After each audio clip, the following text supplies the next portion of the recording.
GPVWC Formula Challenge season. It's time for qualifying.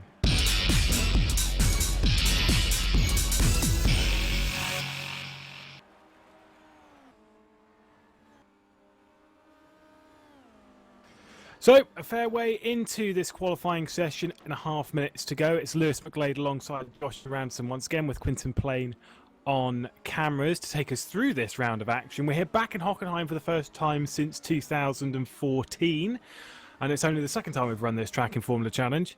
It's an interesting one for these guys, of course, one that's a bit difficult to set up. We'll get to the track guide a bit later on that'll take you through most of the circuit and help you learn it. But yes, Josh, so as I say, this circuit's a bit difficult. What faces are drivers around this circuit? Well, it's quite a difficult track, as you say. It's got a mix of long and short straights. Got a lot of fast sections, slow sections. It's got the old stadium section from the old pre-2002 spec track as well. That hasn't changed very much. But, you know, as well as that, we've got the big, long 4, 5 and 6 complex, you know, which is effectively a left turn, which is supposed to be straight. It's a left turn. It can be quite difficult, but it leads into the hairpin, which is a prime overtaking opportunity. Quite a few overtaking opportunities on this track as well, so it's going to be mostly about getting through. Absolutely. Presently, we have Stefan Ruolt, who's currently on the top of the timesheets, looking to take his third pole position of the season. He's just ahead of James Johnson, who's just final corner now. Doesn't improve though. 6.881 does James Johnson. These two currently going for the most pole positions this year. They have two at the moment, does James Johnson and Stefan Ruolt. They only had one pole position outside of this season apiece either, so they're actually tied overall. They're tied for 3 and 3. So there's a little bit of a competition between them two at the moment. Must say, shout out to Edouard Batalla, who's up in third position at the moment. He's doing a really, really good job for Estev.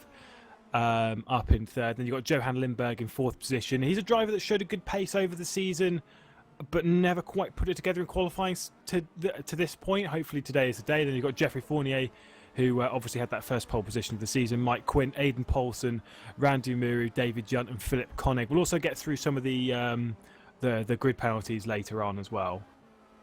Yeah, Philip having a good result as well in P10 at the moment. Has a new teammate for this round, and going forward as well, Tommy Cabrera. An incident, unfortunately, in qualifying. He's lost his rear wing, so we'll have to nurse that Cosmo car back to the pits.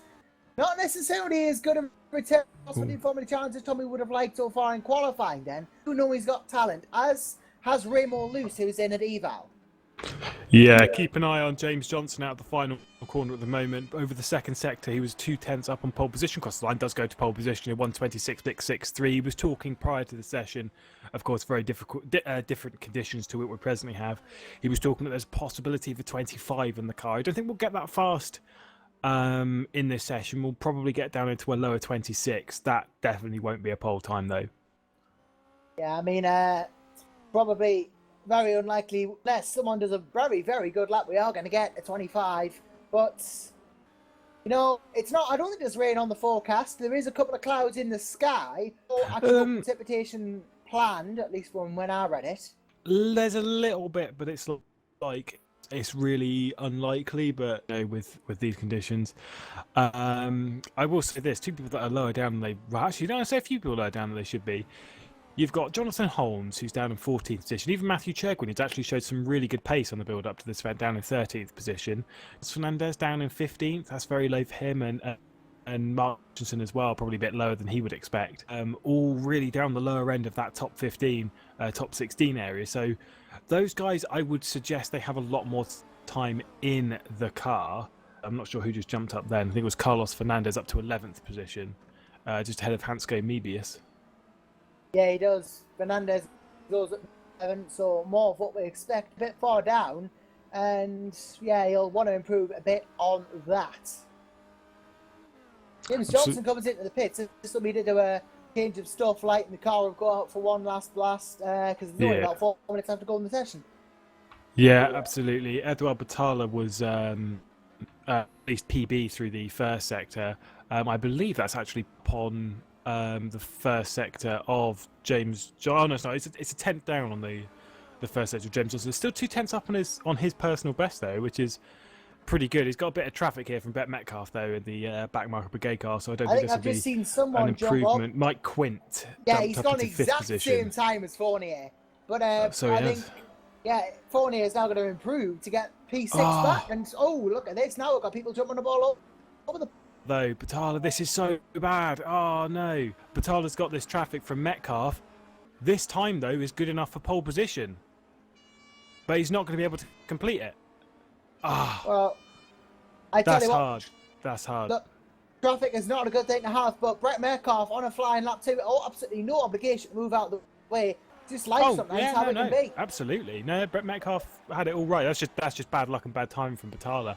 And now he's going to have to try and have another go at it. Yeah, I also think that he's maybe not given enough space to Metcalf. I guess he should have gone into the pit lane, got some fresh tyres, a bit of fuel in the tank, and done a few more laps. We've also got Mike Quint and Jeffrey Fournier in P6 and P7, who are Mike Quint's pulled off of his lap.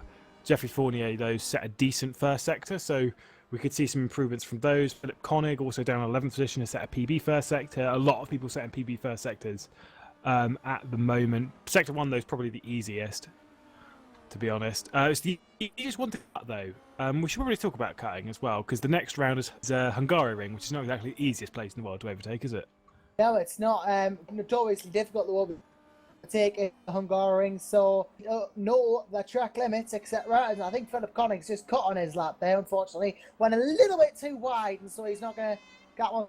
Not going to count, unfortunately. If it did count, then he'd be getting a penalty the next race. And it is the back of the grid if you cut, which might seem harsh, but it stops people from cutting, hopefully. Yeah. Sorry, Ruwalt went back to pole position. He set a purple final sector and did a 26.411. So great time there from Ruwalt.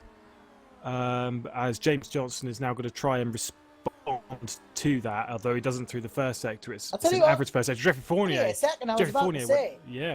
But unfortunately, he's got Tommy Grubert for company now. Is all the way back down in 26th. Is all the way back 4 seconds down. This is surprisingly slow.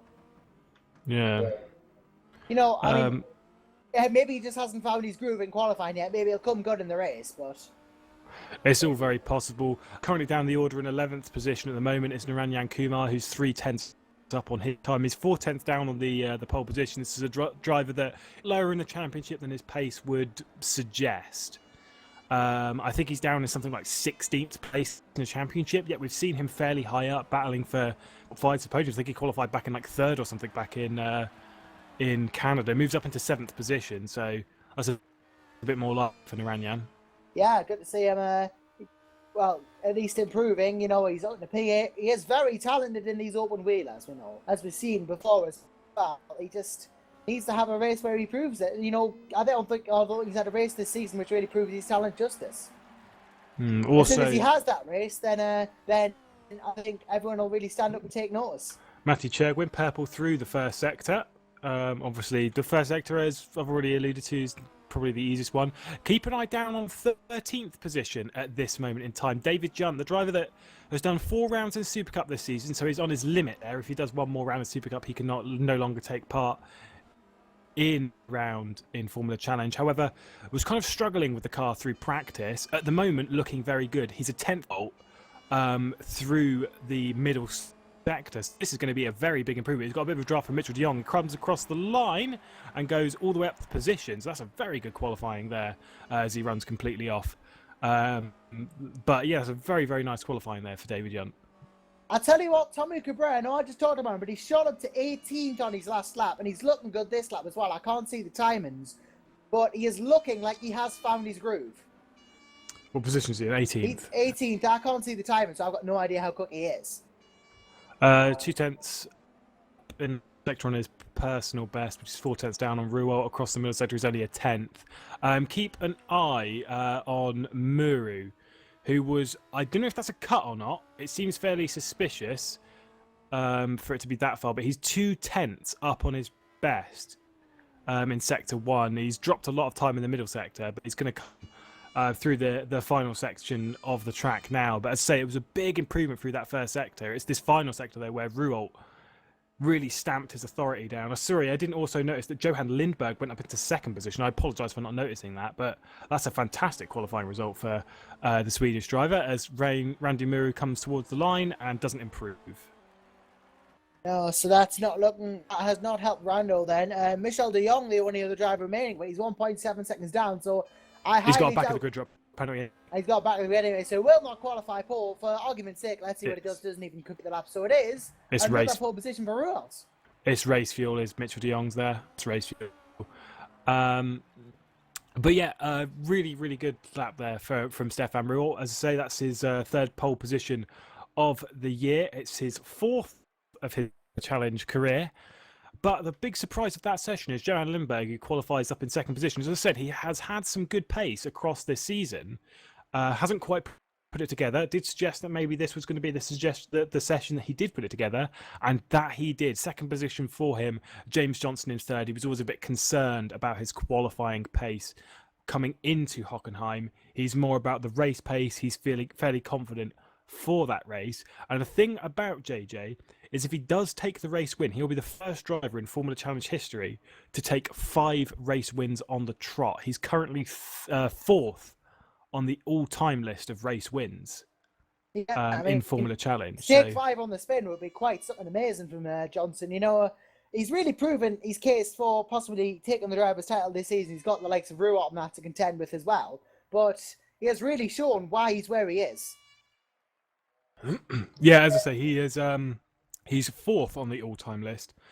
Behind, it's Peter Burlack who has 12. He did that all in one season. That's the most in one season. And then there is 14 race wins to both Eric Strana and Emmanuel Gaxella, of course. All 3 of those drivers are champions. So Johnson, who's currently got 10, needs 5 to jump up to the top of the all-time list. Needs 7, though, more to jump to the all-time list of most wins in one season. And I'm not going to lie, we're here at the halfway point. I'm not going to rule that out as a possibility. He's got some really strong form at the moment, and I do feel it's a very strong possibility for the future. Oh, you never know. Either way, whilst we are discussing the championship, I think it's about time that we go to the championship order.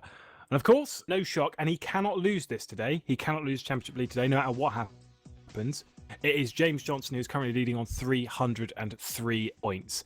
A fantastic margin, say 4 wins on the bounce for James Johnson. Then in second position, it's 219 points to the name of Stefan Ruel, second of the championship, your present pole sitter, his third pole of the season. Then it's Jonathan Holmes in third position, still yet to take that first race win of the year, hasn't won since 2014. Looking for that race win, going to do it from where he's qualified, but there is a possibility of it happening in race 2. Fernandez, though, in fourth position. Then Jeffrey Fournier in fifth. Then it's a jump back to Terence Grecki, race winner previously in this season, in sixth position, 122 points to his name. Then Matthew Churgwin, who jumped his teammate at the previous round, Cameron Brewster, who's not having the best form at the moment, hasn't done so well for the last few races. Had a really strong start to the season, not really capitalised on that so far. He was dropped down the order from about 5th position, I think, was his highest point. Then 9th position, it's Randy Muru, and in 10th, it's Max Melamed. Now, we'll look at the calendar, and we'll see roughly how long we have to go left of this season. As you can tell, we are at round 10, the German Grand Prix, and then we have Hungary in 2 weeks' time, and then it's Belgium the 2 weeks after that. Then we'll take a short summer break for about 5 weeks, and then we'll return to Italy for Monza, which is a track which is very popular amongst most of the drivers, and then we go to Suzuka, and then we go to Abu Dhabi, the United States, and then the return of Autodromo Hermanos Rodriguez. Of course, we go to Mexico, and then we end the season on the 8th of November in Brazil, Interlagos, of course, a track which is popular among most of the drivers. I know there's a few that don't like it, but who doesn't love a bit of Interlagos and that lovely mixed weather? I like Interlagos. Yeah? Yeah, I like it. It's a lovely track. I don't mind it. I'm not super with it like lots of people. I know previous Formula Challenge race winner and Super Cup runner-up Oscar Hardwick hates the track. He thinks it's sacrilege. I think I probably only have such good memories of it, and this is totally not being biased towards myself at all. At ITC event there back in 2014. Joe finished on the podium there in ITC in 2014. Oh. I did. Oh yeah, well you should love it then. No, I don't. It's all right.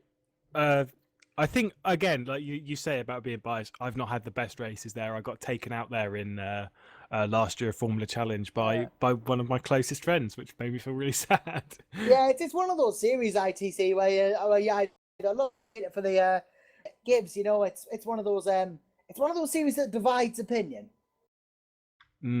Yeah, I suppose it's a good track. There's lots of opportunities there, and the thing that you cannot deny is that it does always produce a great spectacle of racing, which Can't I deny it. feel You always see something interesting in ITC. absolutely.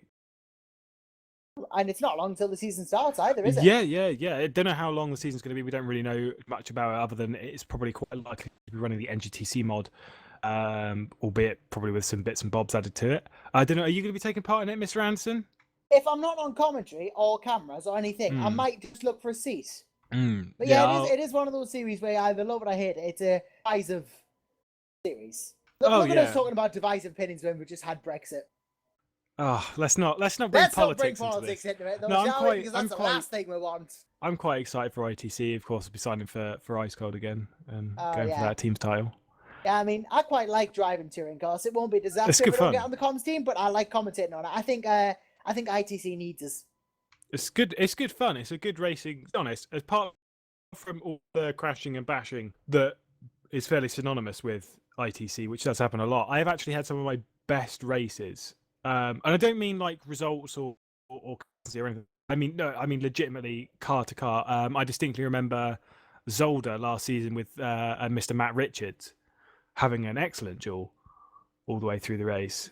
So I say you can have some really good races, but you do have some patented comedy gold in it, which I'm sure we will see some tonight as we prepare ourselves for race one. Only 10 seconds left of this warm-up session. See how smooth that was? That was good.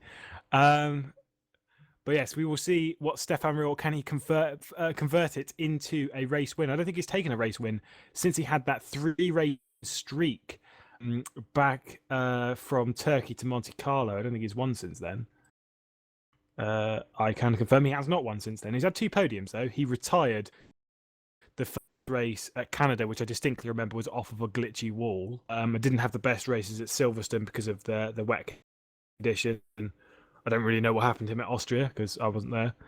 Yeah, can Stefan Riol translate that pole position into a race win? Well, possibly. Hard to say.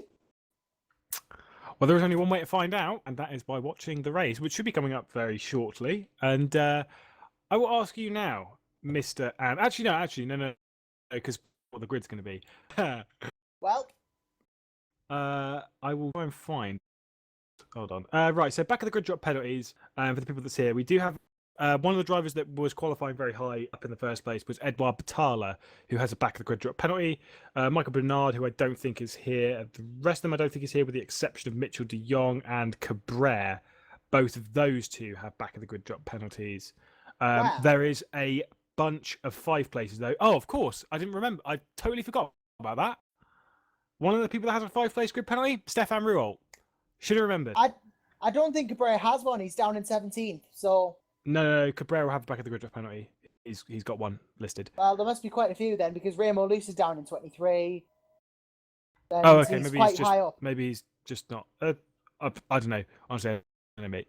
But either way, Gerrit de Vries, David Junt, Mike Wint, Hansko Mebius, Stefan Riol, Gerrit de Vries again, Barnard Rietberg, and then lots of other people, Vanna Muller, etc. They have 5-place grid penalties.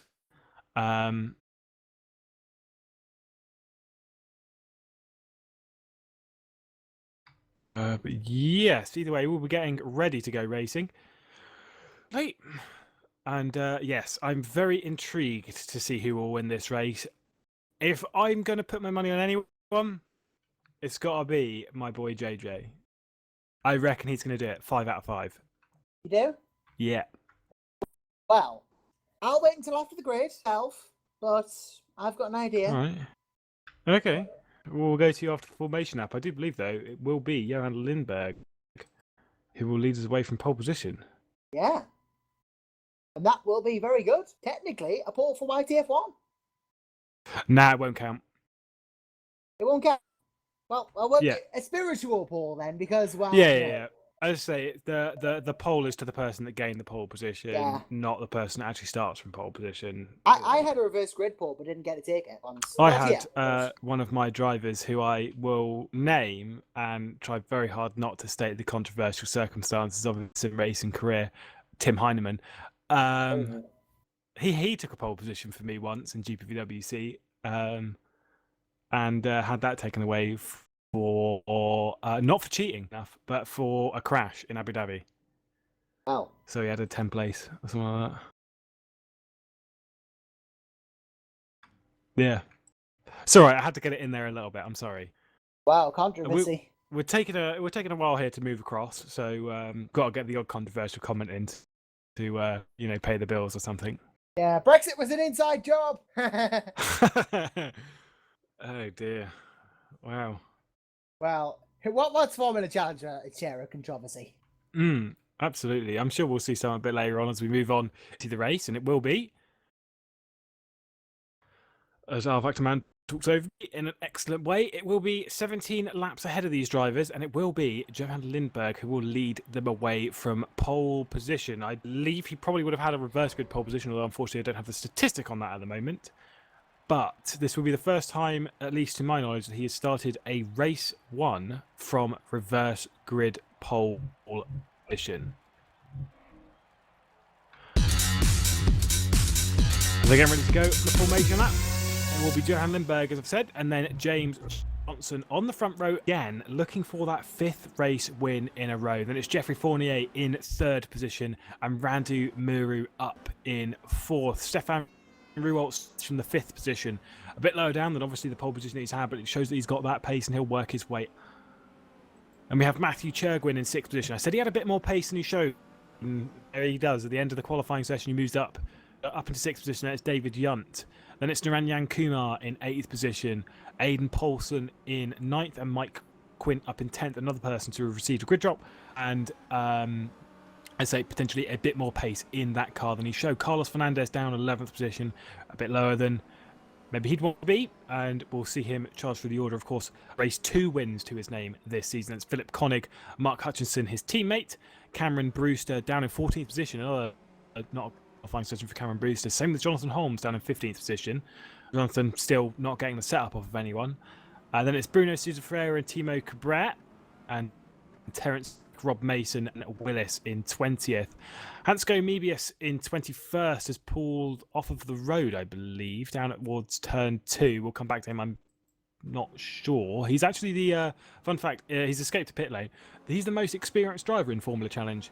I think of all. He's got 109 races to his name.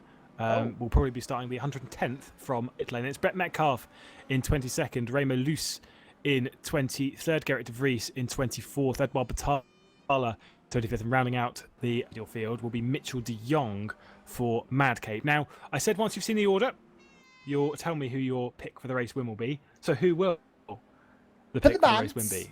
For the Johan Lindberg. For the Bants, Johan Lindberg. I mean, he might find that offensive, yeah, mate. I know, but, because it's not as predictable a choice as you would think. Because Johan's a great driver. I'll grant him that. He just hasn't had the best of seasons so far, but I think he could do it. He's up against, though, James Johnson on that front row, who's had fairly good starts this season, has JJ, so he might be able to take advantage of that into T1. It's obviously a bit of a tight T1. It's threading the eye of the needle, really. So it's going to be a bit of a difficult one. And will he be able to translate the P1 starting position into a P1 race result? As we are getting ready to go green in this race, the lights come on and the drivers are ready.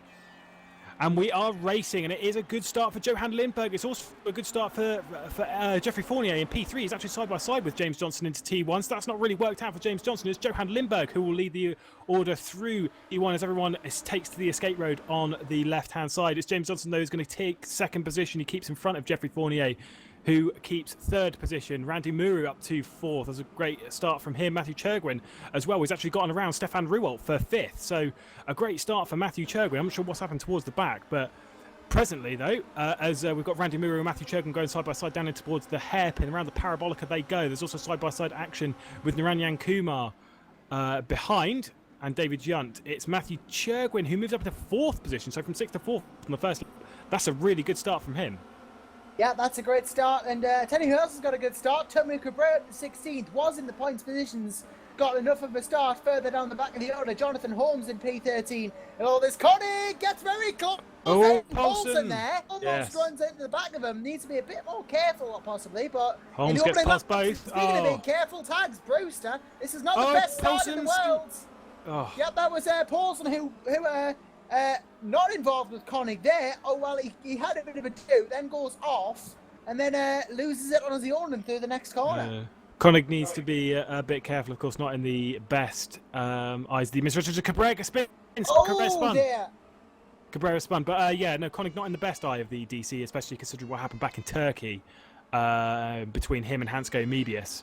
So needs to be a bit careful as Mike Quint under a bit of assault here from Jonathan Holmes, but nothing doing at the moment. Still, though, at the front, it is Johan Lindberg who's going to lead. However, coming down to the hairpin this time, is James Johnson going to be close enough to do a move? The draft is particularly strong around the parabolica, and I think he is going to be wide open to a move from the Englishman. Well, I was watching Open Series. Gaps like this don't lend themselves brilliantly to overtakes, but if anyone's going to make it happen, it's James Johnson. Things better of it, though. Not going to go for it straight away. Lindberg moves over to be defensive either which way. He's just going to keep the gap for now. You need to be quite close by the end of it to make a move work, from my experience. Very well. But yeah, James Johnson, though, he is definitely looking for that fifth win, isn't he? Well, why wouldn't he? He's in P2 Absolutely. and he can sense it, but Johan Lindberg's giving some serious Swedish food for thought here. And, most definitely going to keep the Englishman on his toes. Yeah, there is a bit of a gap in P3. Jeffrey Fournier down to Matthew Chergwin in P4, who had that excellent start from 6th to 4th, but is trying to close up on that podium position. Is he going to be able to do it? We will find out shortly. He does seem to have a little bit of a pace advantage over Jeffrey Fournier at the moment. That gap seems to have closed down a bit as Jeffrey Fournier slightly off of the back of P2 James Johnson. But Matthew Chergwin is bringing this train with him. It is Johan Lindberg leading James Johnson across the line at the end of the second lap from Jeffrey Fournier, from Matthew Chergwin, from Stefan Ruwalt, Randu Muru, Naranyan Kumar, David Yunt, Carlos Fernandez. And Carlos Fernandez gets passed by Mike Quint. I don't really know what happened there. I think he just went wide at the final corner. Quint and then Carlos Fernandez rounds out your top 10. Jonathan Holmes right on the back of that lot as well. As I said, qualified a bit lower down than maybe expected, but Jonathan is a racer in this series, is a pace setter. Well, speaking of there's a race going on, obviously we know, but tell you what's quite close here, Quint Fernandez, as we were just mentioning. Carl has a chance to go down the inside of Parabolica and get his position back into turn number 6 here. Through they go. He's open. Sorry, I saw Naranyan Kumar as well, ran ground as well. But yeah, these two, it's Quint currently ahead of Fernandez, and he will be ahead through this kink as well, which is totally flat out, should be side by side. Carlos Fernandez will look down the inside here into the Mercedes. No, not quite. So keeps ahead. Yeah, all starting to become a bit bunched up. And this is the opposite of Open Series near the end, where it was spread out. You know, from how bunched up racing, because it usually leads to brilliance. And what could be a brilliant little fight here is Kumar versus John for P7. It could be. The Carlos Fernandez ran wide through turn 11 there, and nearly into the gravel trap. Is a very common thing that you'll see. But yes, we will see some close fighting between Randy Muru, Naranyan Kumar and David Yunt, as Naranyan Kumar's run wide at the final corner. He's going to go defensive from David Yunt, but there's not going to be any move going into T1 surely, as David Yunt has also got his right up on his gearbox as well. Yep, he's got lots of interesting line from David Yunt. And now Mike's probably going to have a crack at going through on the Swiss. That's the DTM line, isn't it? not through here. He's not going to get a go as Quint. No. But, he's going to have to wait his turn as we got go. Holmes, Koenig going on for P11 behind them as well. Koenig has a very good. This could be close enough for a move. This is definitely close enough for a move. Is he going to go inside? Is he going to go outside? What is he going to do? The outside. He's going to go to the outside, but that gives him the inside of the turn 6 hairpin. So this should a good move from Philip Koenig, provided he can get it stopped, and he does indeed. Round the outside though, Jonathan Holmes. There's not enough grip out there, and he gets through. Absolutely. So good move there from Philip Koenig. Yep, Quint Yunt is about to heat up as well, just in front of them. As Leah boys, Quint has gone through. Yunt will probably want to get back through again, possibly, but unless I think he's probably going to play the team game, David. He's very sensible. I'm thinking that's a team game. We saw them play this back in Monte Carlo as well.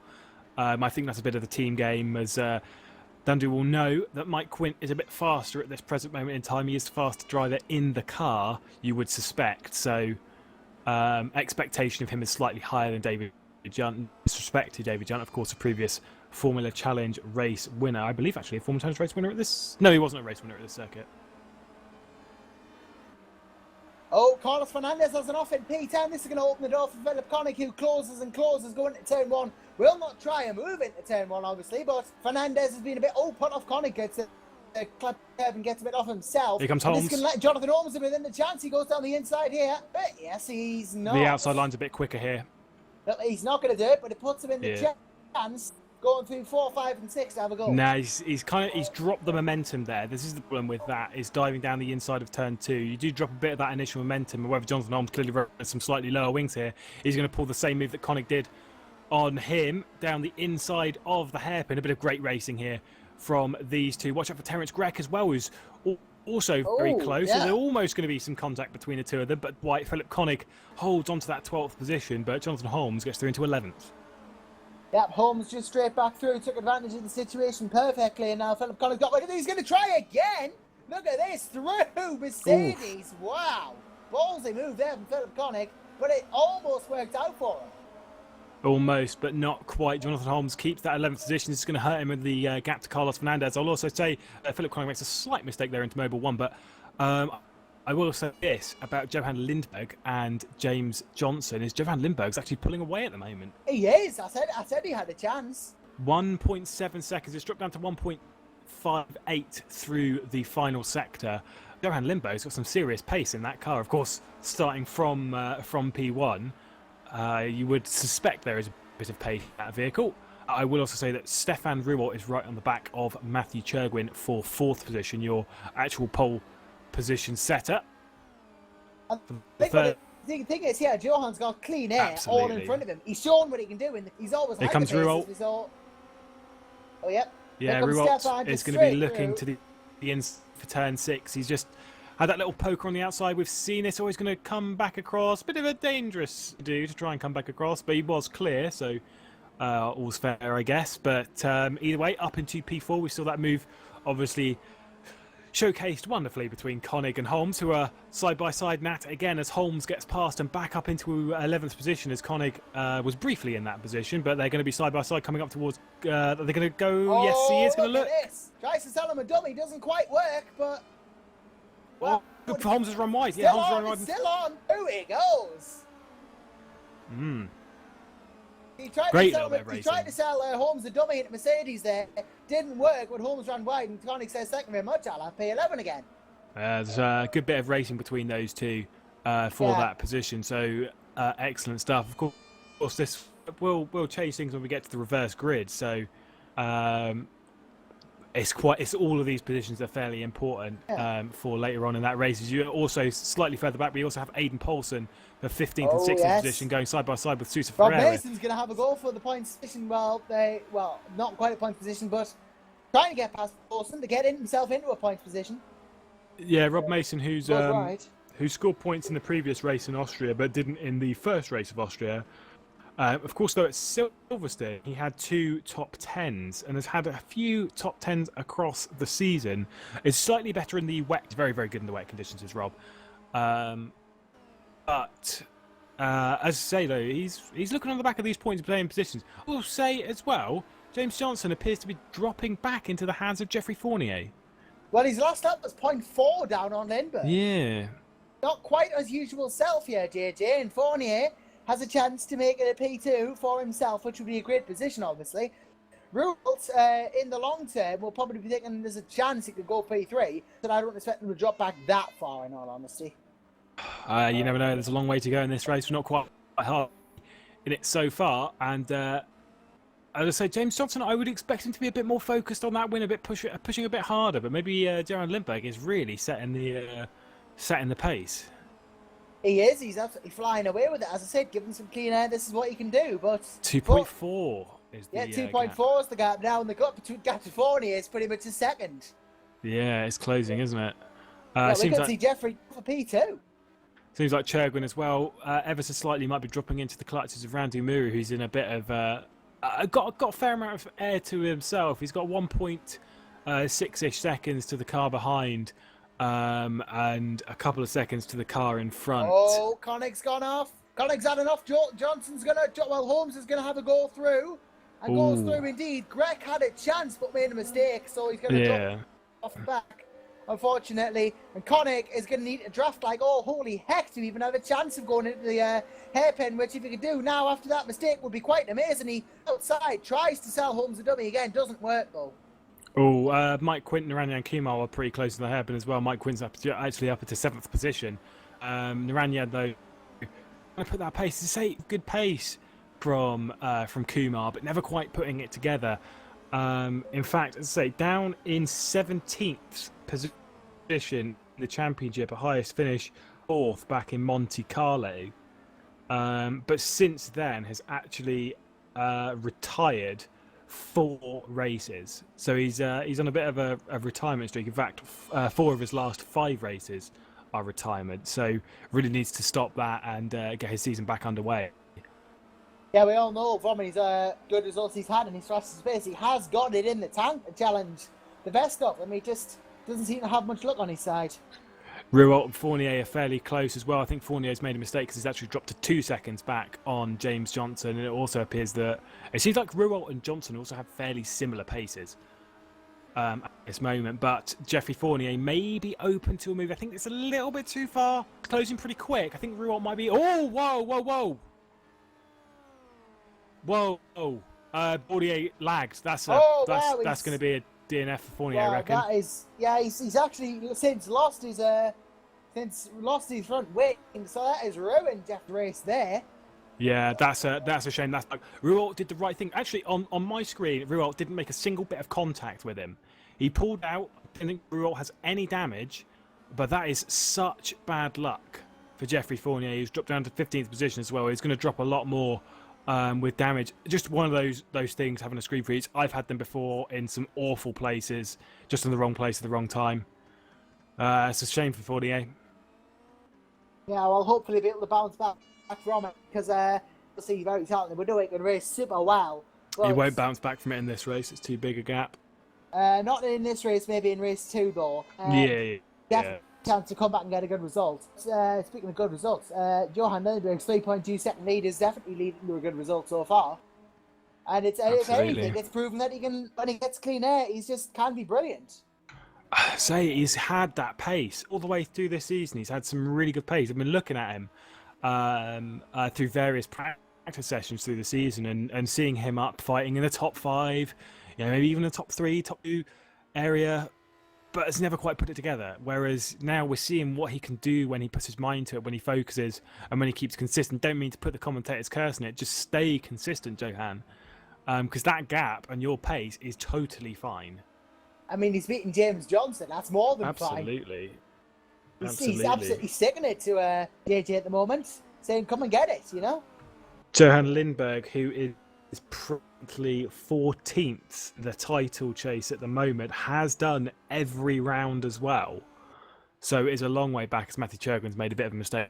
That's going to come a little bit of time to Randy Muru, who's now in 5th position and closing up to the back of 4th place. He wants that position back from Matthew Chergwin. He got it on the start. Is it going to change before the end of this race? I would assume Randy Muru is looking like he's on some good pace at the moment. I think Muru is also bringing Quint with him.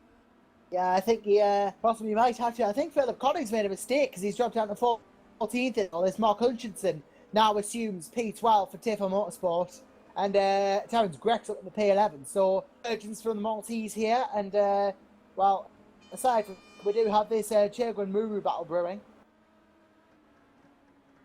Absolutely. It is closing up between the two of them. It is also seeming to close up a little bit between Ruwalt, and Ruwalt seeming like he's faster of the top 3 at this point in the race. It also suggests that Johnson is a little bit faster than Lindberg at this point. They close up a little bit over the final section of that lap, so maybe Johnson's going to start reeling him in, but unless it's by some serious lengths at the moment, you're talking at this point in the race, he's almost got to be closing in at half a second a lap, which is quite sizable, to be Especially honest. when Lindbergh's doing a 28, 8 and Absolutely. 27s and that sort of thing. You'd have to do pretty much 27.5s, which he did do at the start of this race. He needs to pick it up a bit, does JJ.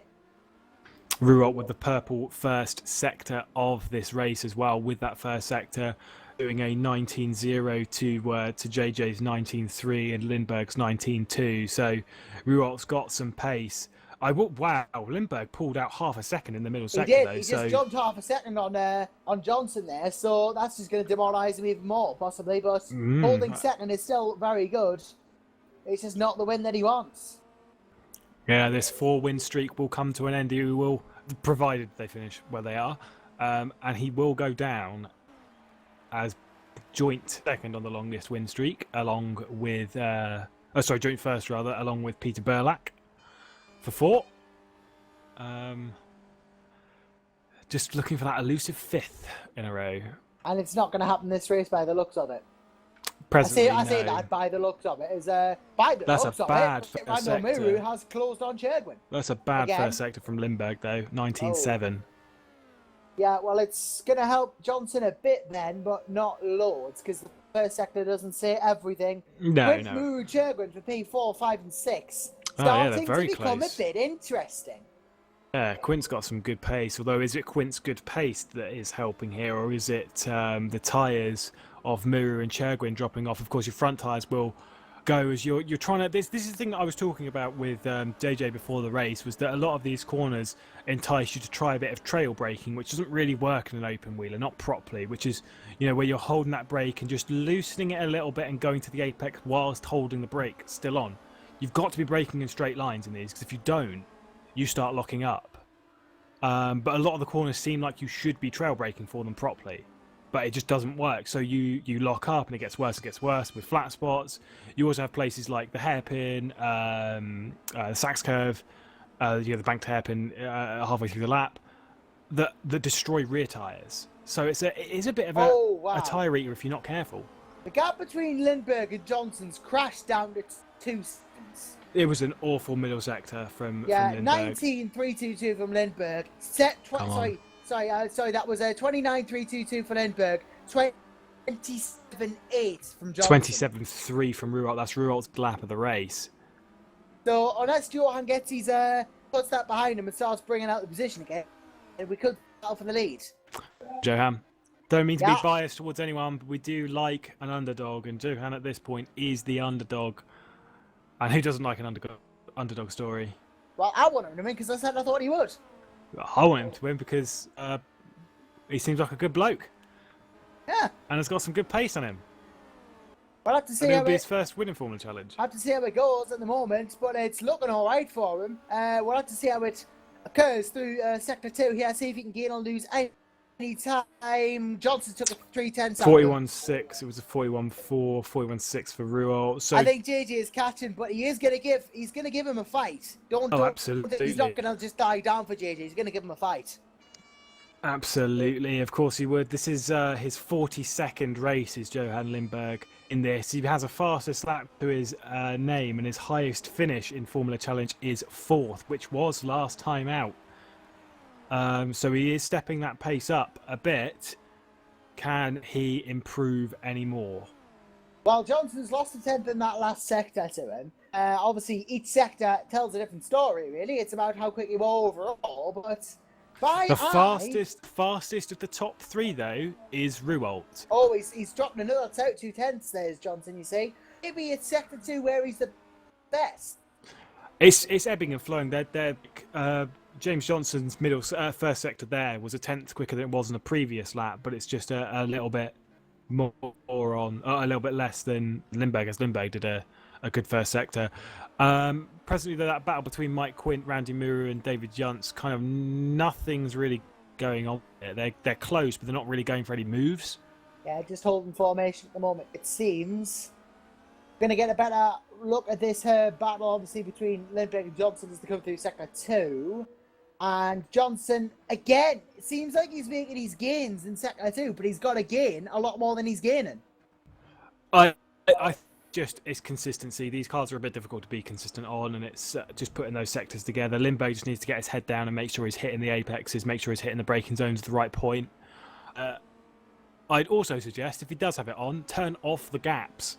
Gaps never help. Person setting PB sectors at the moment is Naranyan Kumar down in 8th position as he's lagging all over the place for me. Great. He's currently got a ping of 491. Well, Naranjan, that's not very good. This has been a consistent issue for Naranyan. Oh, sorry, David Yunt's off. Oh, no. That's not good. I don't know what he did.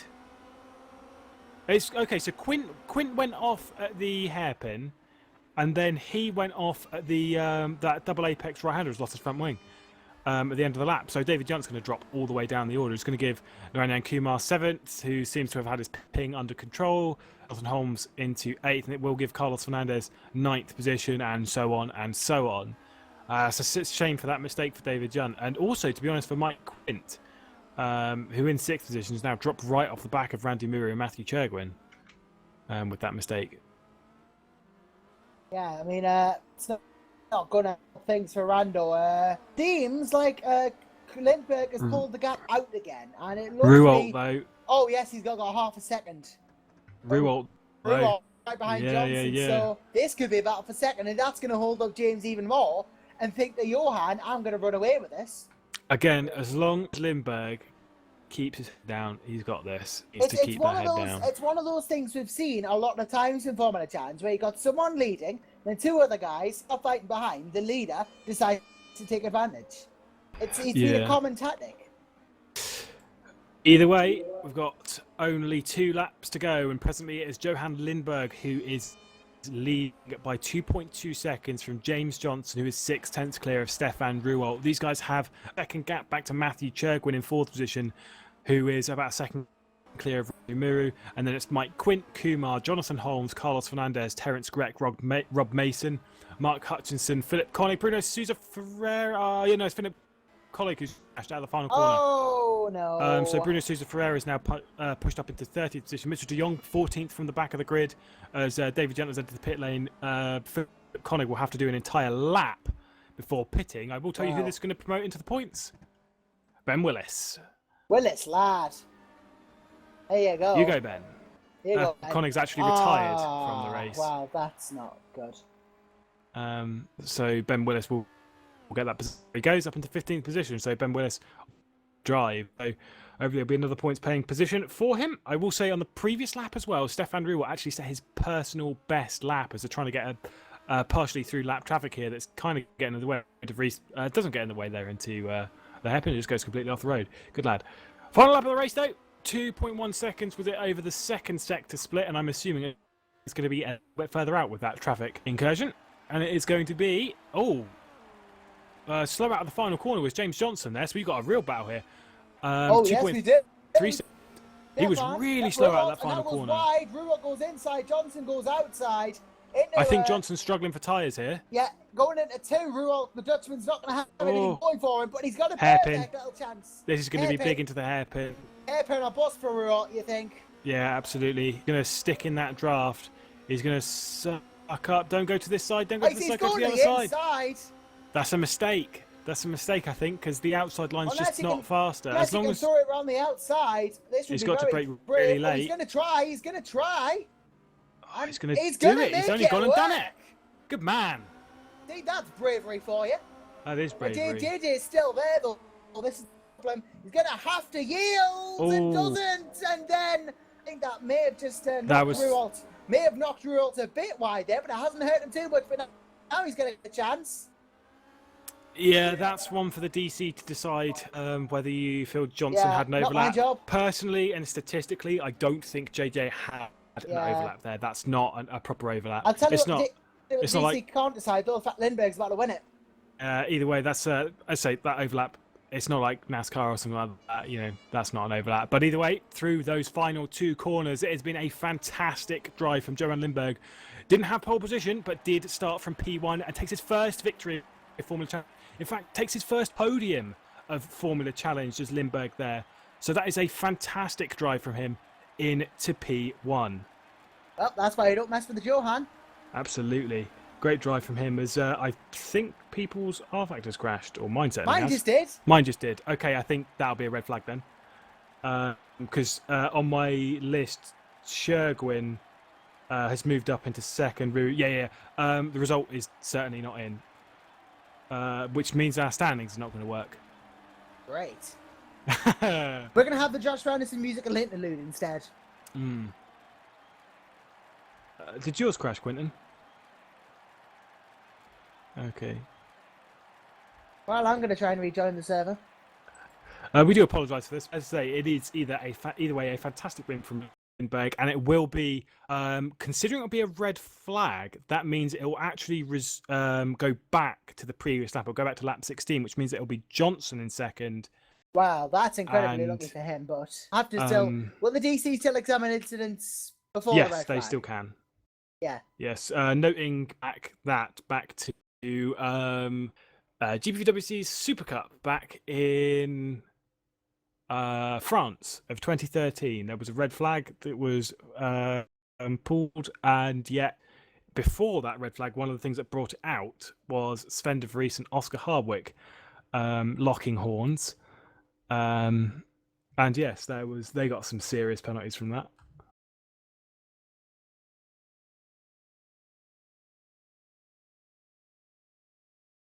Well, I'm back on server, I think, so that's good news. Yeah, we have Lindbergh gone, Shergwin gone, Hutchinson gone, Fernandez, Ferreira, Ruold, Cabrera, basically everyone. Yeah. So, should take it from lap 16 then. Yeah. Finally, the order from lap 16 will not be easy. It will take a little while for the proper results to come out from that. Yeah. But yes, what a win though from Van Lindbergh. Seriously good drive. Also shout outs to Matthew Churgwin and Randy Muru, who finished in 4th and 5th. Really good drives from those two as well.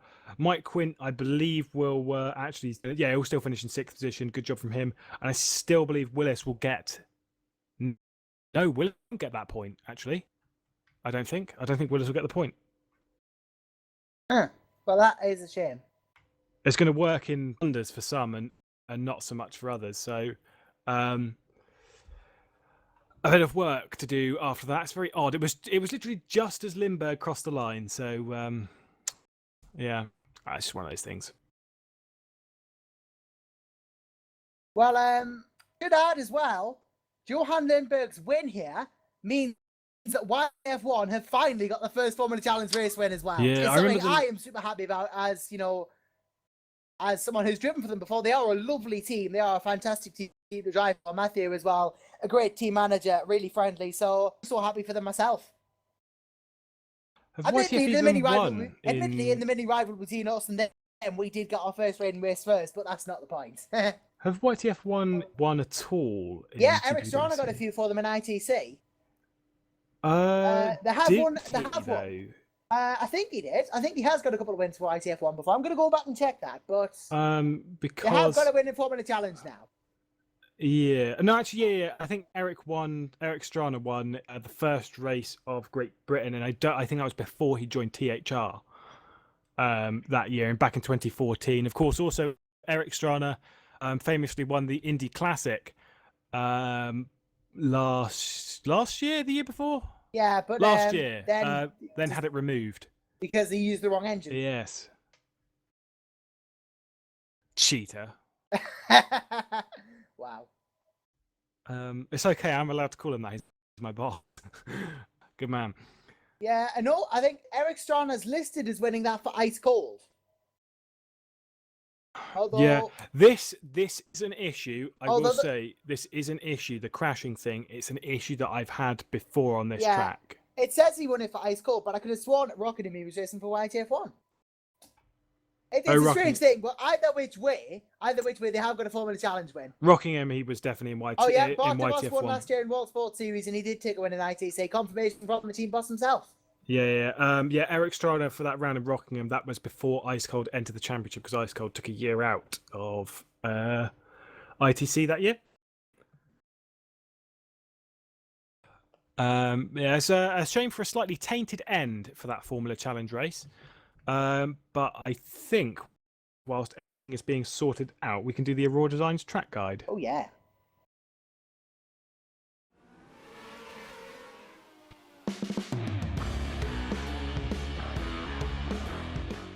Welcome to the Aurora Designs track guide to take us through round 10 of the GPVWC Formula Challenge season. We are here at the 4.6km circuit, the 16-turn Hockenheim Ring. Previously been used in Formula Challenge back in 2014, however has not been raced since.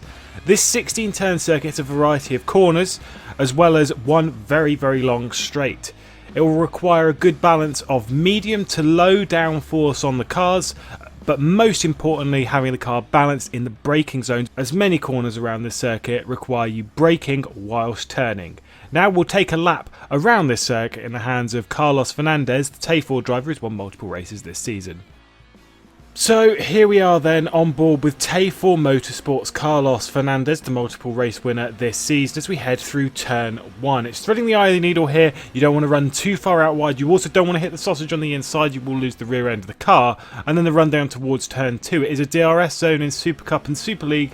Not perhaps an overtaking opportunity for these drivers though. And the primary thing to do through T2 is to make sure that you get the best run through 3 and 4 and then through 5, which is the Parabolica, which we are presently on. And then the run to turn 6, the hairpin, the tightest corner on the circuit, the heaviest braking zone on the circuit, and perhaps the best overtaking opportunity. Slowing down for the hairpin, you've just got to make sure that you're keeping the car balanced, not locking up the front tyres or the rear tyres, depending on your brake bias. And then we head up towards the kink of turn 7. It's pretty irrelevant. You don't really notice it, it's completely flat out. Then the braking zone, which is a bit difficult. You're trying to turn, get the front end of the car in through the braking zone of turn 8, the Mercedes Arena section. And then through 9 and 10 and the run down towards turn 11. This very tricky right-hander. You've got a lot of understeer in the front end of the car through that corner. And then the banked hairpin of the Sachs curve.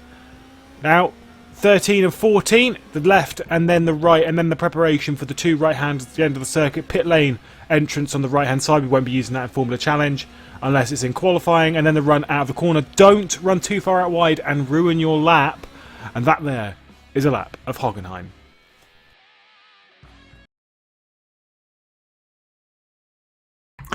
Welcome back to Formula Challenge here at Hockenheim as we prepare race 2.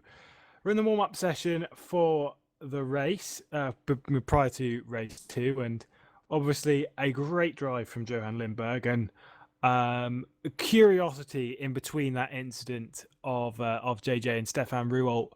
I don't know what your view is on Anderson, Josh, but what do we think? Do we think that's going to get either of them a bit heated? It's not mine to comment on, really, as a commentator. No, but or at least supposedly it's not. But are they going to get a bit heated? Is there going to be a bit more conflict in race 2?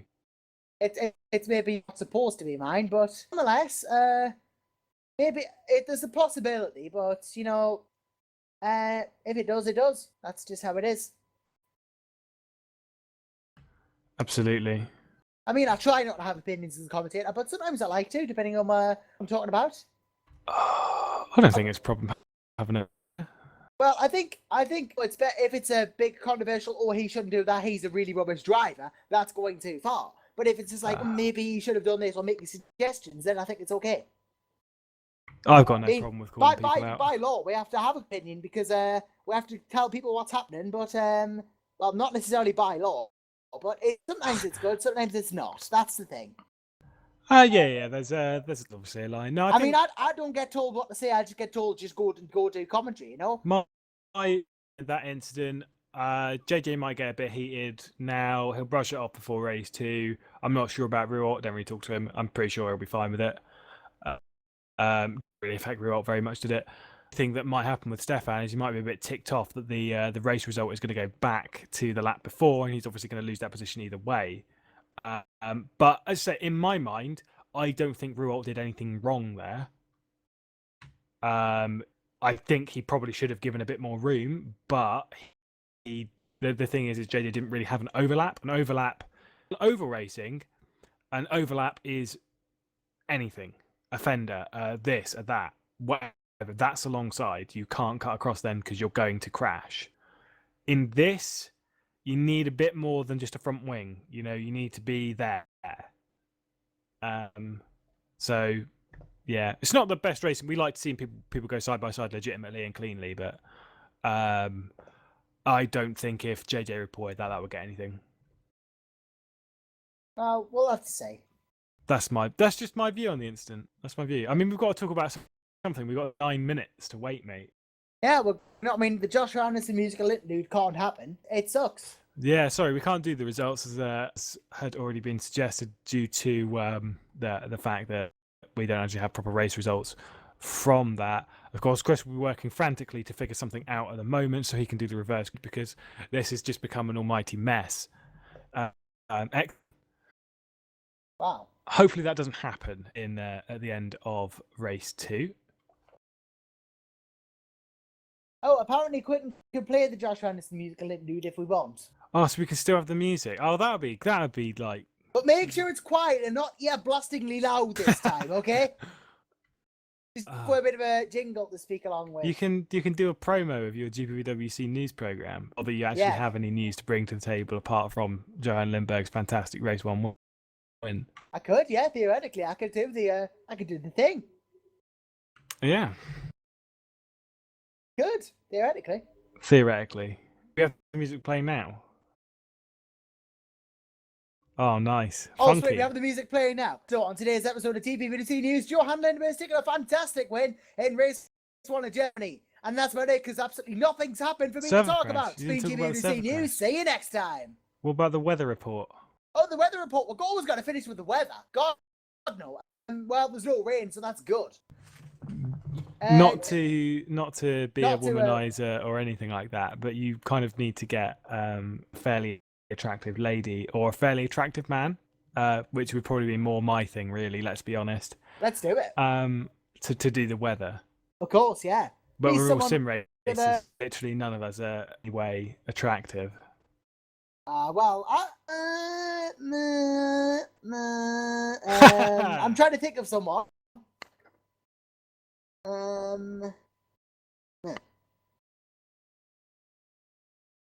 Yeah, it just doesn't work. It doesn't work. So we need someone to do the weather. I tell you who would be great for the weather. Smithy. Squire Lad. No, Smithy for the weather. Yes, Squire Lad's got experience, but Smithy for the weather. Squire Lad does have experience with WSVR on the weather. I remember this. Yeah, what a guy. now we're talking about other places too. But yeah, there's weather all the time. But yeah, get Smithy as the weatherman. It sorts everything. There you go. It would be innuendo galore, though. That would be the problem. Talk about me being the media machine of GPV. I'm just creating a new program. Absolutely. It might also entice Smithy to bring Backmarker Brigade into the 2017 season of Formula Challenge, because, of course, at this point, they're under a bit of threat of partaking in next season of. Yeah. I'll tell you one team that's not taking part in GPVWC's career ladder next year. Oh? Karjala. Oh. That's the thing. We've had a couple of losses from Super League this season. We're losing Karjala this season. We're not losing Karjala this season. Karjala will stay for this season. They'll finish at the end of the season. We're going to have a lot of promotions. Yeah. Well, the thing is with Karjala, what'll probably happen, it'll be similar to, hopefully, at least from my perspective. What I'm saying is this is definitely going to happen, right? What will happen is much like Evolution, this of Super Cup, or actually the Smile Power contingent, that entry was given to Evolution, was given to that driver, Dennis Jordan, who made Evolution. We're hoping the same thing will happen with Karjala. It will become Aurora Motorsports at the end of the year. But either way, I will say this. We do have a reverse grid number.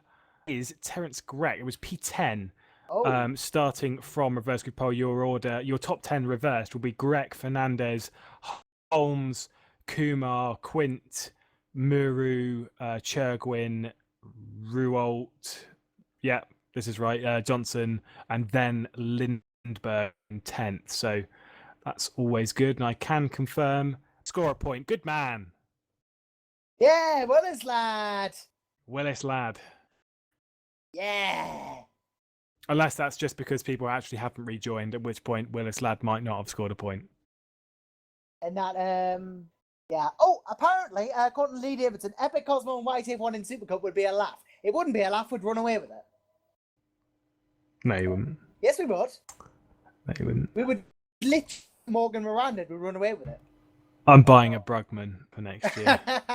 I think we can entice Bristol Capital Volleyball exclusive contract for 2017. Would he be back? For 2017 for the latter half of it, yeah. For the latter half, yeah, but that's not. Stefan Rural exists. Jeffrey Fournier exists. James Johnson exists. Oh, what? And you think these guys are all going to be right at the front of Super Cup in their first season? Well, yeah, because they're brilliant. Oh, okay then. I'm not taking shots. I'm just saying the Super Cup. We'll see. Yeah, we'll have to I'm see. very interested. I'm pretty sure James Johnson will have a not that he obviously he'll get a drive if he wants. I'm pretty sure he'll be moving up into Super Cup next season. Because the thing was he obviously was very good back in 2014, and then moved up straight into Super League and didn't like it and pulled out. So I think he needs to take that step into Super Cup next season, not all the way to Super League. It doesn't work moving up into Super League. Yeah, I mean, the jump can be difficult. We saw Emmanuel Gagzella when he first took Super Cup goals, but he's since moved to Super League and he's done quite well. Or if you want the perfect story of moving from one series to another, from a low series to a high series, look at David Fidek, 2013 Formula Challenge, wins a couple of races, moves up into Super League, into CSG, wins the championship. Well, yeah, that is the ultimate success story. That really is. Adonis Engineering, a good success story as well, having gone up through from Formula Challenge to Super Cup to Super League in not much time at all. Winning the team's championship in their fourth season. Were they in Super Cup for 1 year? I think it was 1 year they were in. I think it's been a meteoric rise nonetheless. Yeah, they won it on their first year, and then they had their first year of Super League, which I was their reserve driver. It was a little bit of a mess.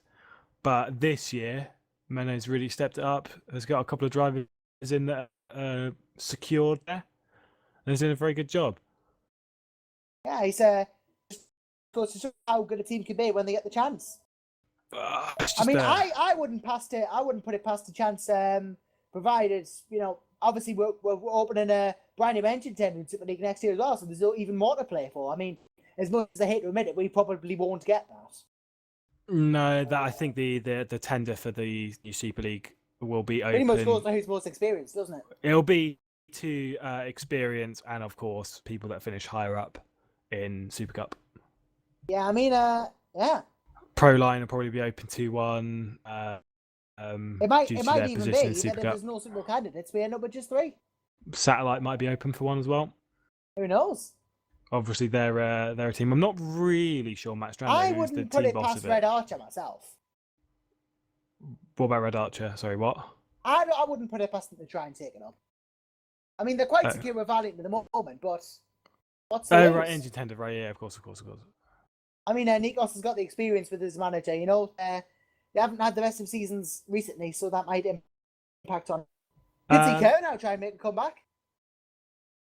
I see. Last time it didn't really work out, and that's why they dropped the engine tender. They've got more finances now. They've got more experience. They know not what to do.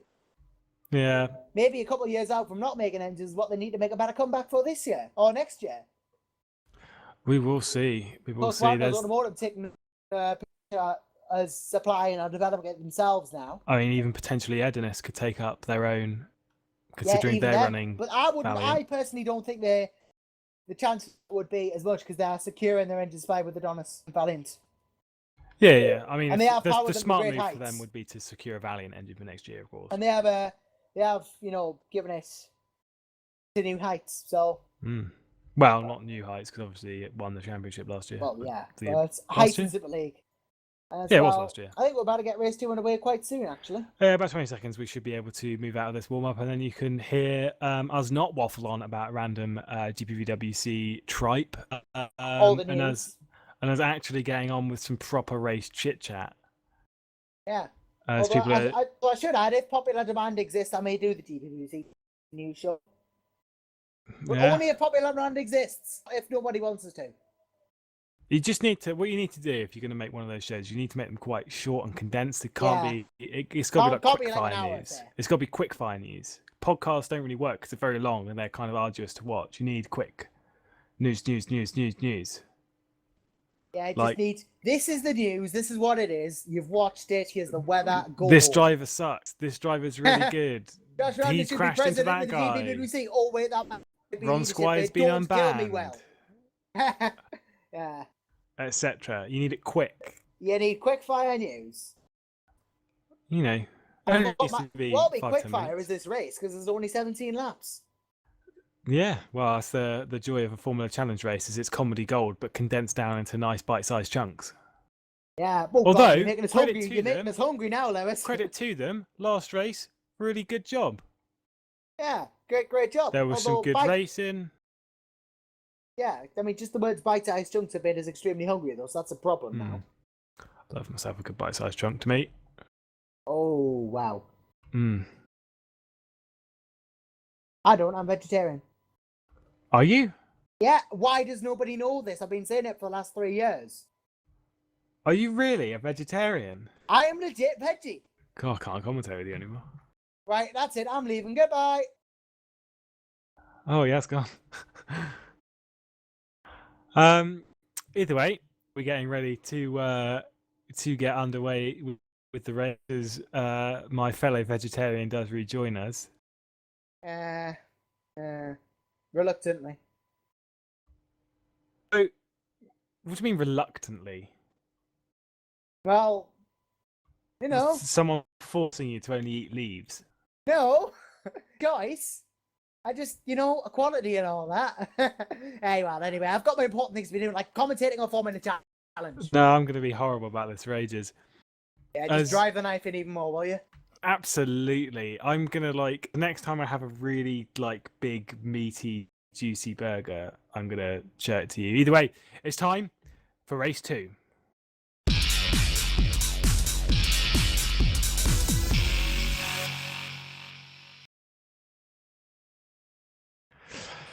Back for race 2, as we have a few seconds for everyone to get ready to go on the grid. We Terence Grech, who will take away from P1 ahead of Carlos Fernandez. Of course, Carlos Fernandez. Oh, was that? Did Jonathan Holmes hit him? May just have I don't. had a problem there. I don't think he hit him, but he has jumped the lights, I think, at the start. I don't. That won't mean anything. He didn't jump the lights. Grech just didn't get going. No, I don't think that'll be a thing either way. But as long as they didn't hit each other, we're okay. But yes, either way, it'll be Carlos Fernandez in second position. Carlos Fernandez, of course, with 4 race wins to his name, 2 of them early on in the season, starting from a decent reverse grid position. Can he do it again this race? He hasn't won since Canada. And it'll be Jonathan Holmes in third position, yet to take a win this season. His last win back in 2014.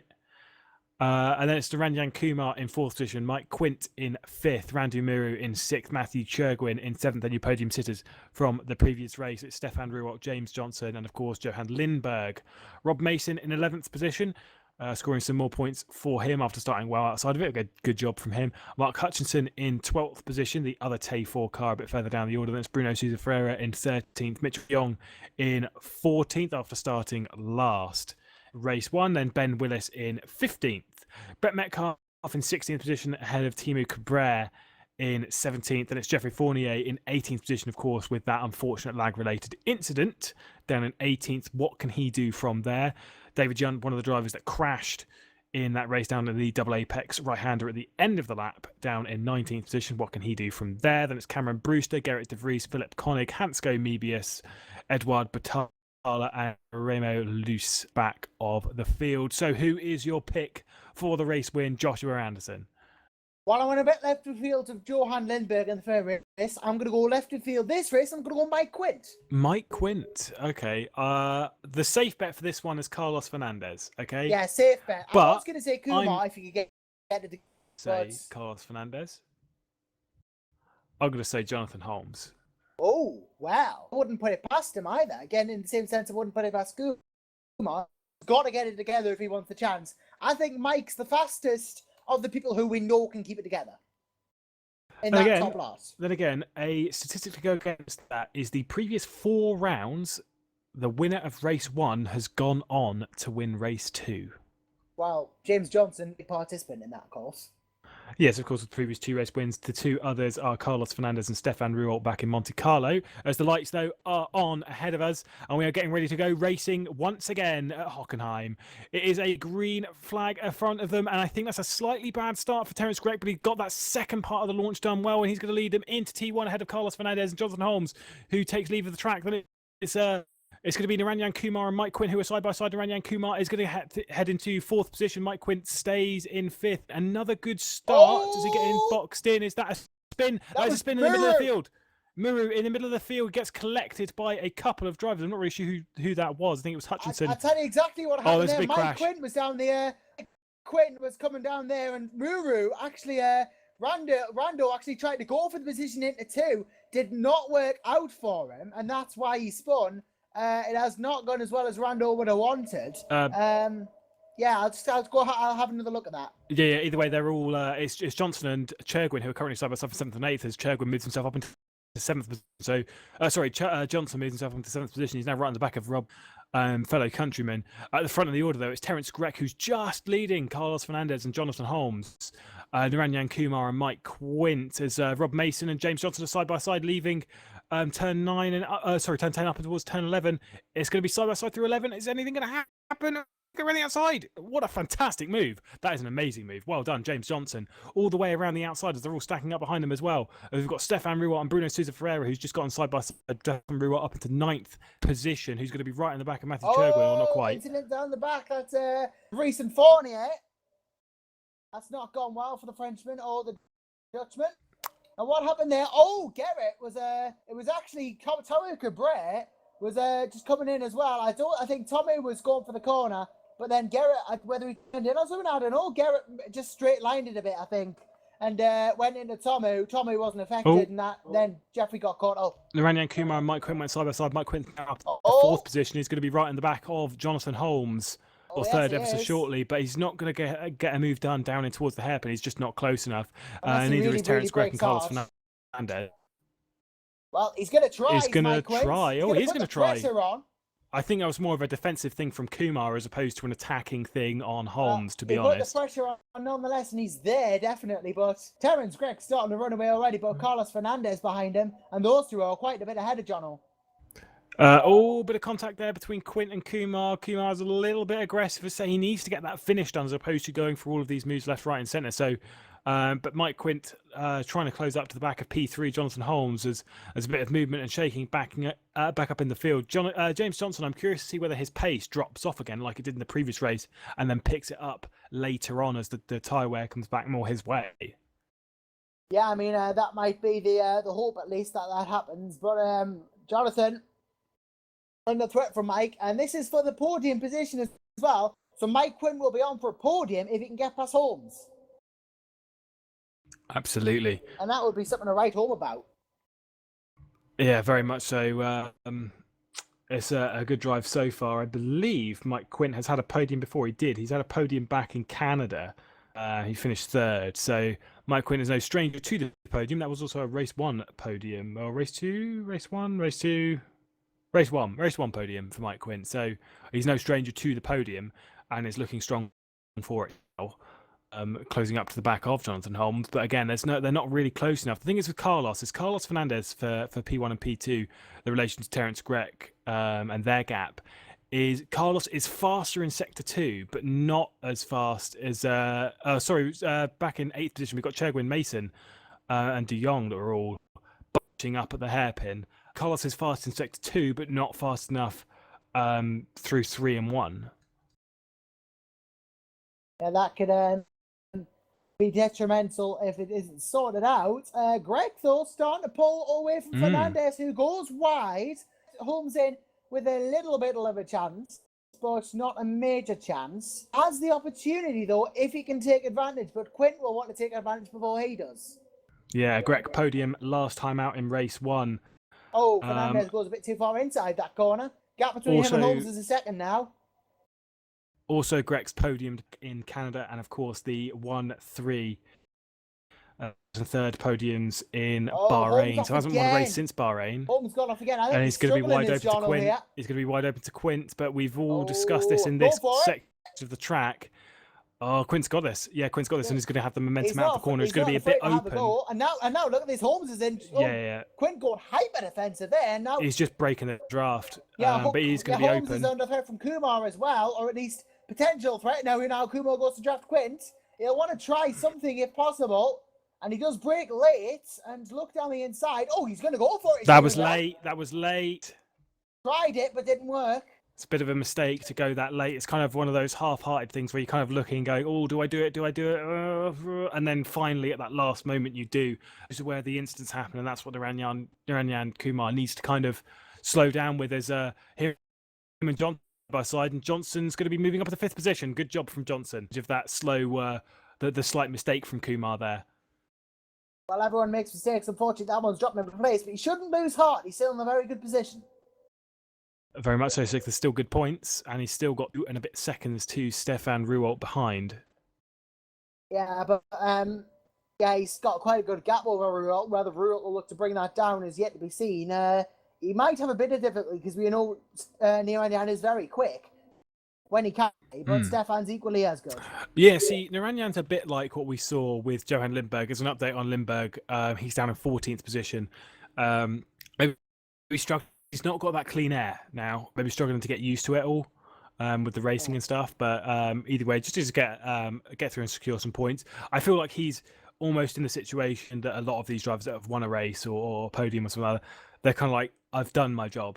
I can take it calm in race 2, take my time, and it's okay. And it is. It's totally okay. If we may look further down the order, I can see Bruno Ferrer is under threat from David Junt for P11. Oh, yes, they are. To go around the outside. Junt, and we always like to see David do well. Experience, of course. David goes down the inside of the hairpin, breaks nice and late. Very textbook move from the Swiss. Goes through. Yeah, these two buddies. Oh, Lindbergh straight on. Oh, yeah, so and he that's did. dropped him in position to Mark Hutchinson as well. But he's going to try and get the cut there. Trying to get the rebound on. Oh, no, he decides against it. Yeah. Probably would have gained that through. I will say this about Dundee and Bruno Sousa Ferreira. I do believe they're both running the same setup as well. They were certainly talking about it by the race. They're on their I tell you who's right behind both of them. Tommy Cabrera, who's had a very good run. Terrible run, but has brought it back and is pretty much the race 2 specialist here in P13. Going to get some solid points. Absolutely. Mike Quint, though, closing right up into the back of Carlos Fernandez at the final corner, and across the line, there's going to be only a couple of tenths between the two of them. This is going to be what to watch, isn't it? I said Quintin could have been for the win, but he's going to need to do something quite good to catch up to Greg. P2 wouldn't be a miss for the not a bad thing for Quint. This season. I distinctly remember that race, the podium back in Canada. We were looking at him as being a potential contender for the race win. He had certainly had some goodies. Back on that day, maybe not for the race win, but certainly had that pace, was one of the fastest cars towards the end of the race. So watch Quint here, watch this space. I don't think he's going to be close enough into the hairpin. He's certainly going to have a little look and see if he can spook Fernandez, but doesn't quite do anything there. It's a 2.6 second gap between Fernandez and Grech, and it'll only grow as Quint tries to make a move. So Quint needs to get that one move absolutely spot on to lose as little time to Grech as possible, and then to use as much of the race to catch Grech.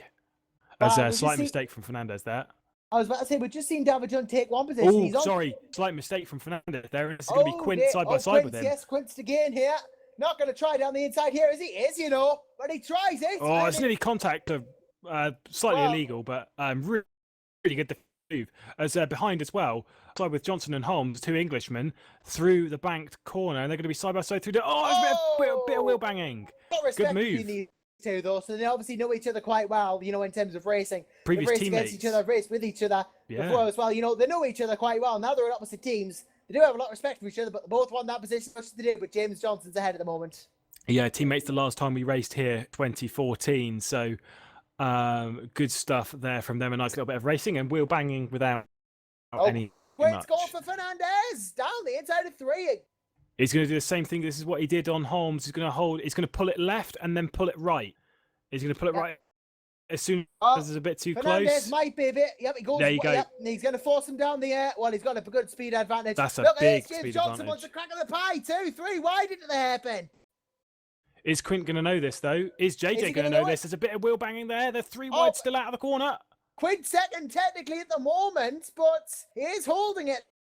Is JJ going to know 3 wide?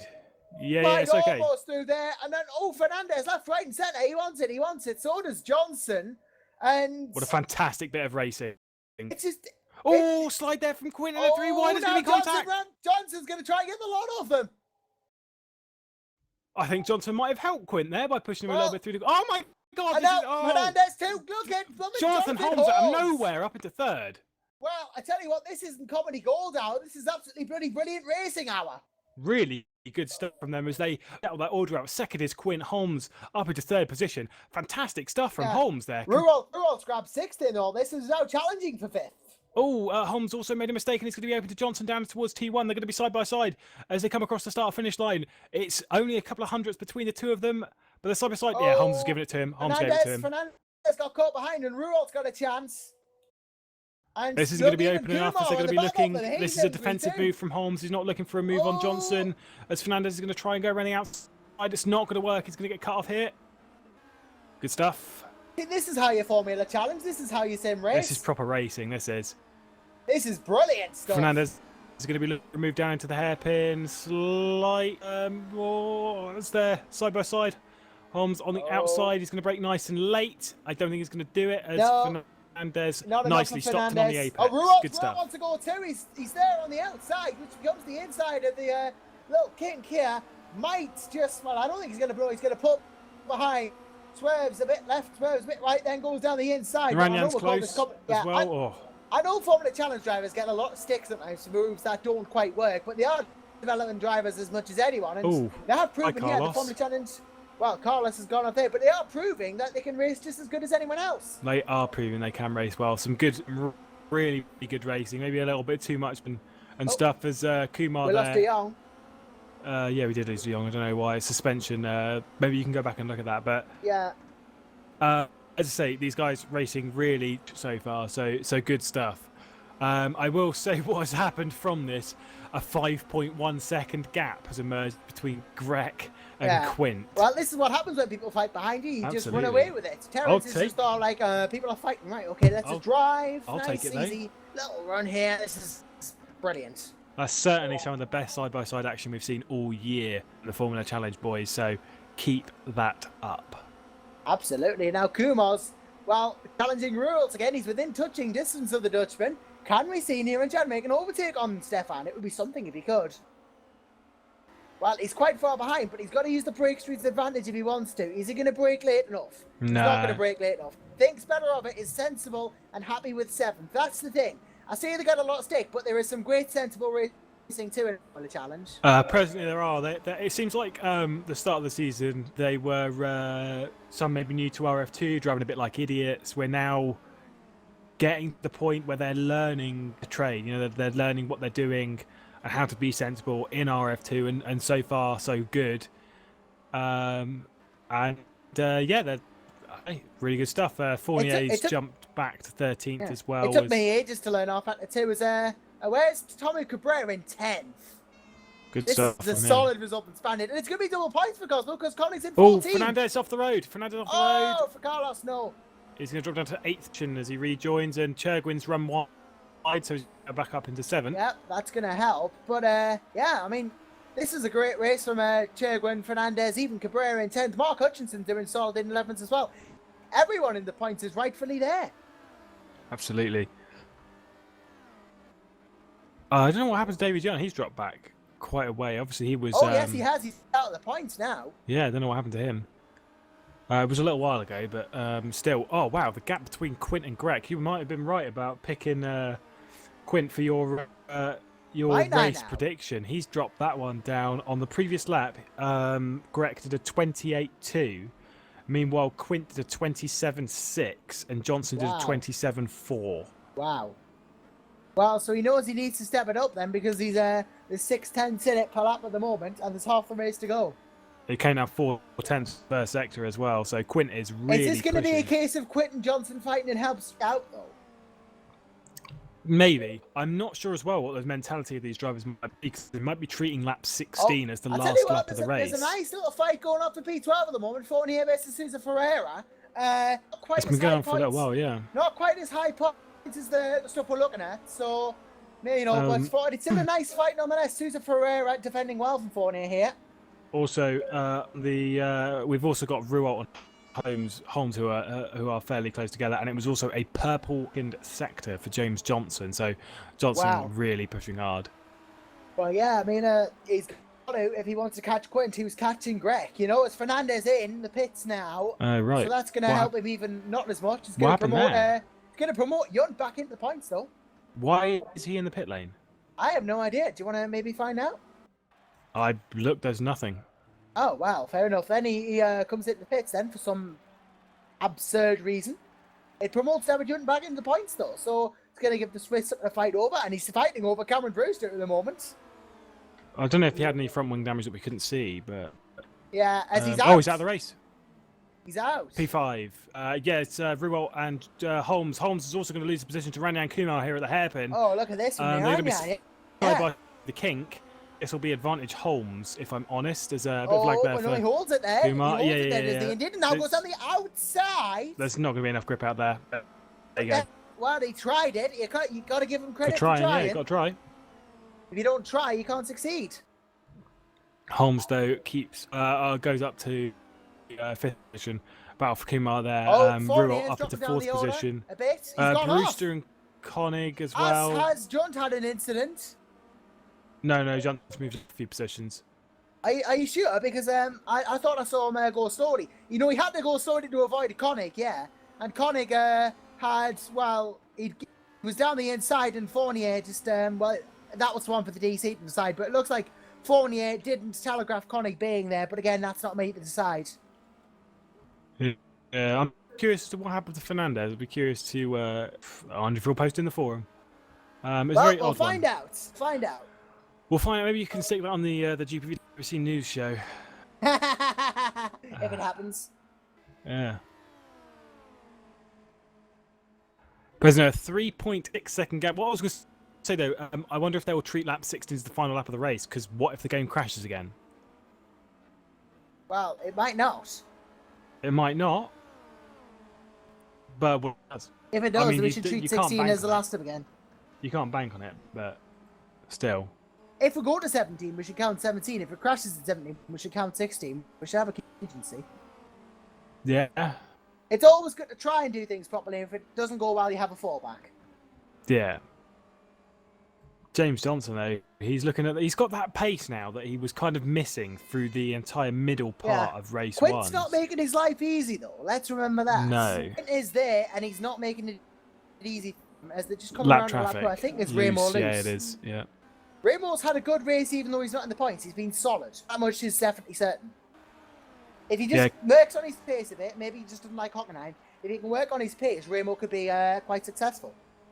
Absolutely. Quint and Johnson both are illegal there through T1, but I don't think it's going to matter much. Race either way. As Kumar's now out of the race as well, down in 16th position. Don't know what really happened to him. Disconnection. Oh, Kumar. No, he had a crash first before that. It's really laggy for me. Yeah, I mean, my replay is quite laggy, but shame we've lost Niranyan. Camus Cabrera in the 8th in all this, and now charging for P7. Against Rob Mason, of course, Rob. I'm looking for another point-scoring finish this season.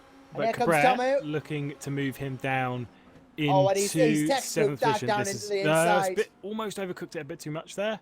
That might not help his tyres too much. But he's done it. It was a good move. I say, maybe not too good for the tyres. He hadn't had a good race 1. He's brought it together for race 2. He seems to be stronger. Oh, Brewster. Brewster 10th position. Then you've also got Cesar Ferreira right and behind, Philip Koenig. Yes. Side by He side, wants to crack at it too. Philip Koenig up to 12, having a much better race 2 here than he had a race 1. Maybe race 2 is just his thing as he gets a little bit closer to Cesar Ferreira but doesn't make contact. Johnson as well has gotten up to the 2nd position. Johnson has. He's got past Quint. Oh, Quint.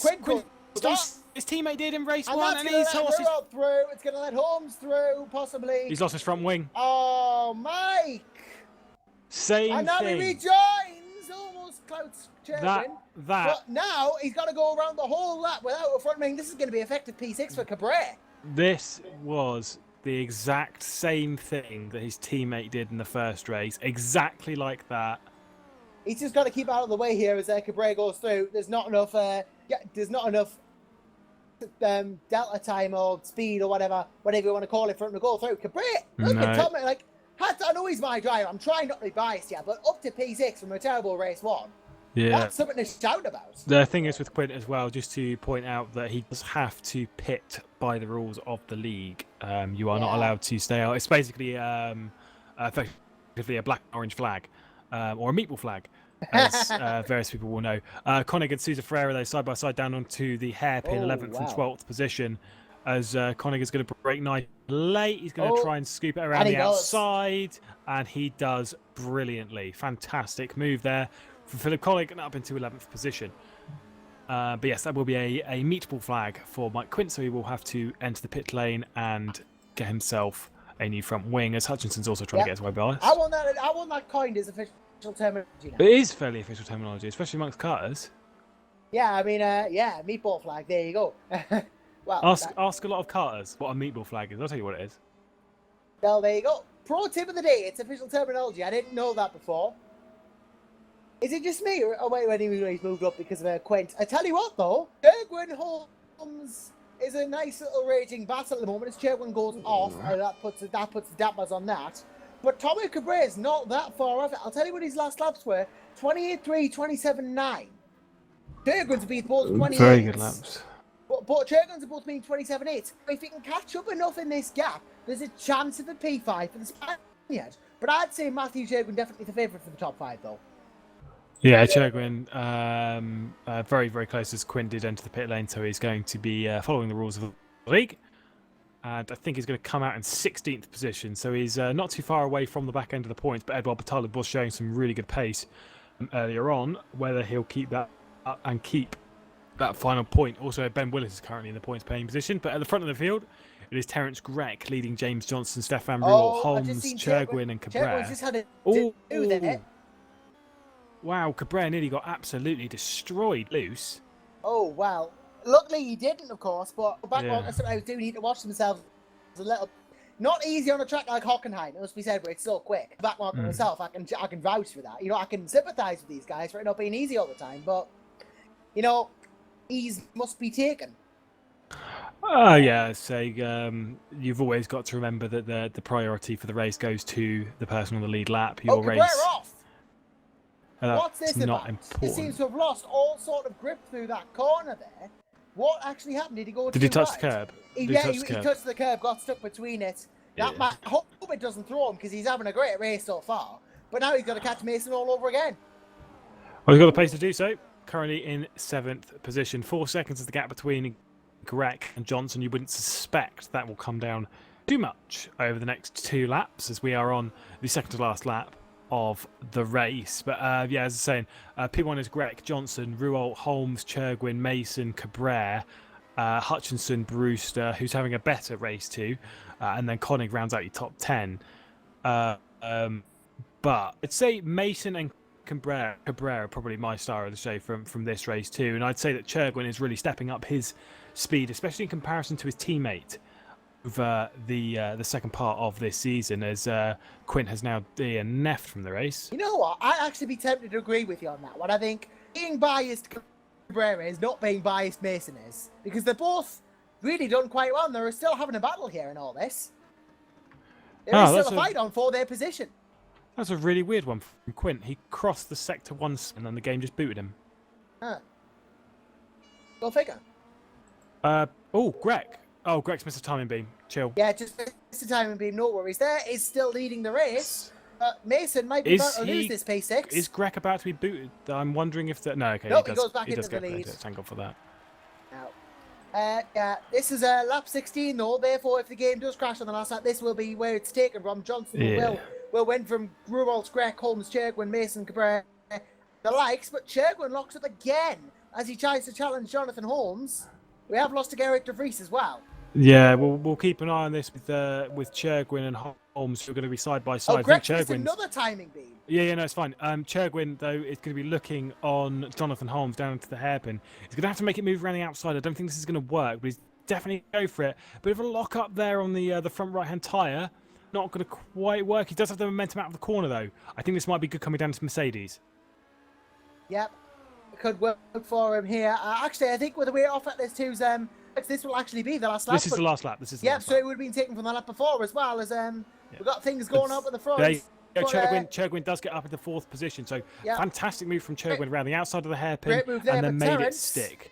But Terence Grack comes up to the final 2 corners of the circuit, and much like Limburg in the first race, it's a lights to flag victory from P1 all the way until the end of the race, led every single lap, and Terence Grack is victorious here today, and the game crashed again. Excellent. Good lap, stuff. So he wins either way. It should be something along the lines of Grech, Johnson, Ruwalt, Churgwin, Holmes, although those 2 will probably reverse. Holmes, then Mason, Cabrera, Hutchinson, Brewster, Koenig, Sousa Ferreira, Yunt, Fournier, Willis, Thaler.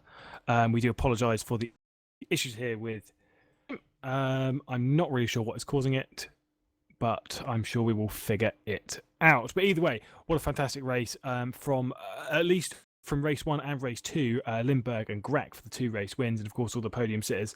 And of course James Johnson, again, finishes on the podium in both races. Yep. Great race all around, though, especially that race too. Some fantastic actions there. Absolutely. Absolutely. I'm not really sure what more we can do. Obviously, the server's probably not going to, well, probably will come back on, but if the race is not exactly going to be restarted, then I think we're pretty much all done there for this evening. We're not going to be able to do some interviews this evening, unfortunately. So what's your thoughts of the things that have happened this evening, Josh?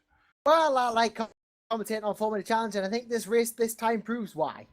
It was some very, very good and respectable racing from most of the Formula Challenge field, and certainly one that we'd hope to see coming up towards the next 2 rounds and before we go to that summer break. Either way, it has been Lewis McGlade and Joshua Anderson on commentary for today, and Quintin Plane on cameras. I'm pretty sure we've pretty much covered all of our bases then. So from all of us, it's goodbye until next time.